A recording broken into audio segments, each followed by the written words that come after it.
What's up, everyone? Welcome to the Power Play with CJ, Prospect Profiles. Today we're going to focus in on Trevor Murphy of the Windsor Spitfires, defenseman eligible for the 2013 NHL entry draft. Projected to go somewhere in the 4th or 5th round. Good offensive defenseman.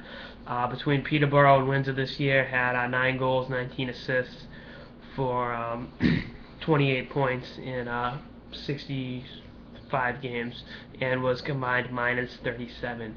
We're going to talk about that in a second. I like his game offensively. If someone tried to compare him to Ryan Ellis, I don't see that. They're both undersized defensemen that played for the Windsor Spitfires.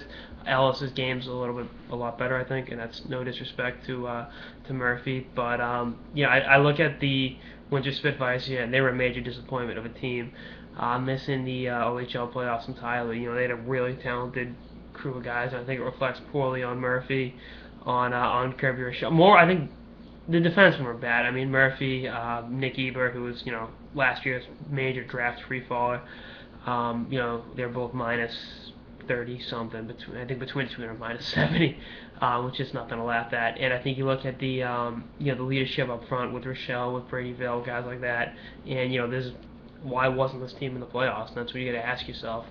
And I think that's going to be part of the negative blowback on Murphy. You can always make the argument, when you're on a bad team, bad plus minus comes with it. But if I'm a GM looking at it, this is a good team. Why didn't this team play better?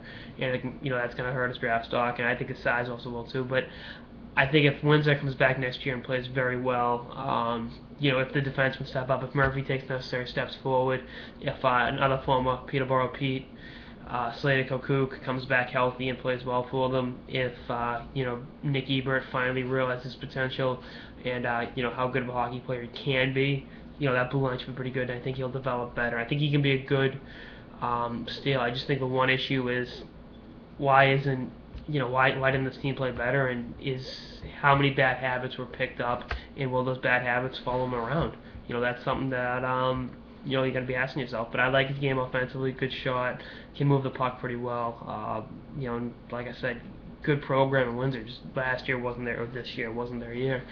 We'll see how that works out. He's a pretty intriguing prospect to watch. I like those OHL defensemen. That's like saying really narrows it down, right? But I do like his game. I think if the team gets on the right track next year and the year after, because he's got obviously 2 more years of juniors left, he won't be 18 until July, so he's still pretty young, one of the younger players in a pretty young draft. That seems to be the case with a lot of guys that have turned 18 after the draft this year. I don't know if it's just me realizing that or if that actually is the case, but something to keep an eye on. But like I said, if he can reestablish some good habits, the team get better next year, and we'll see what happens. He could be a very intriguing pick for a team. That's all this episode of the Power Play with CJ, Prospect Profiles on Trevor Murphy of the Windsor Spitfires. Stay tuned for more episodes throughout the season, throughout the playoffs, and beyond. Later, guys.